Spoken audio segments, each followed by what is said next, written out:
All right, at this point, hopefully you have your chemistry notebook pulled up, the cover of which looks like this for our week.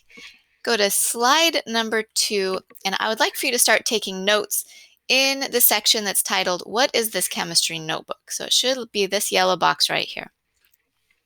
I'm going to go over just a few parts of this notebook in particular, and so just write down anything that you think is important that you probably want to know again in the future. So if you skim through the notebook, you'll notice we have our unit question, which we'll go over. But as you go through the different slides, you'll notice you still see that blue box with directions and the yellow box, which is where you're going to be putting your answers. All right, so you'll notice a few pages that have yellow boxes. So when I grade you, I'm going to be looking for responses in all of those yellow boxes. All right. The other thing you'll notice is there are going to be page numbers in the bottom right-hand corner of all of those slides. Sometimes they're a little bit hard to see, but you'll notice, right here, there's one.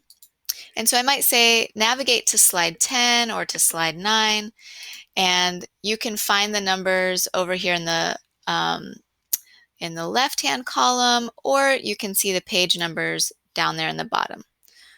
All right. The next thing you'll notice in your notebook is that you're going to continue to see the parts of QPO. So hopefully QPO sounds familiar because that's how we do science in middle school at Showalter, in 9th grade physics, in all of the biology classes. Every single science class in the district uses QPO. So you'll probably recognize this poster when I show it to you. And so in this class, you're going to see headings that are titled Knowledge Probe, Question, Data Analysis, that type of thing.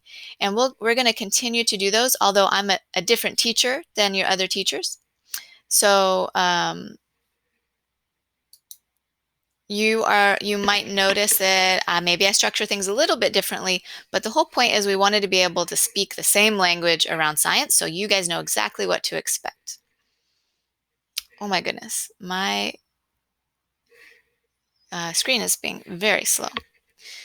You'll also notice the habits of mind, like integrity. You'll see that in my syllabus. Persistence, those types of things are really important to science as well. All right.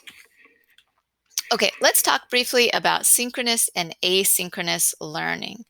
So this isn't about the notebook, but I want to make sure that you guys know what these terms mean.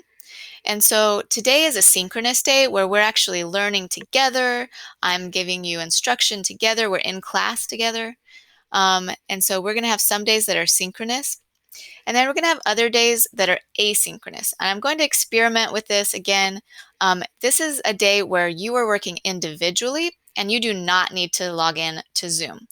However, attendance is required, so there will be an assignment in Google Classroom that's called attendance for the asynchronous day.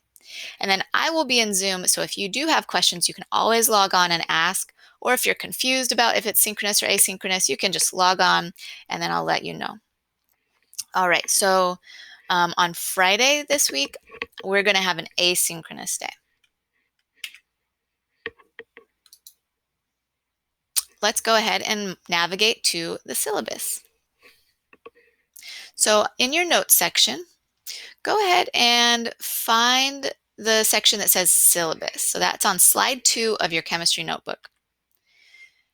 In conjunction with that, if you'd like to go to the Google Classroom, scroll all the way down to where it says Back to School Info and go to the syllabus.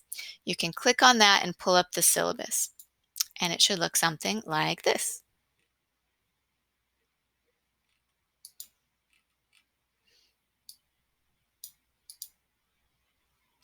All right, so you're going to find my contact information here.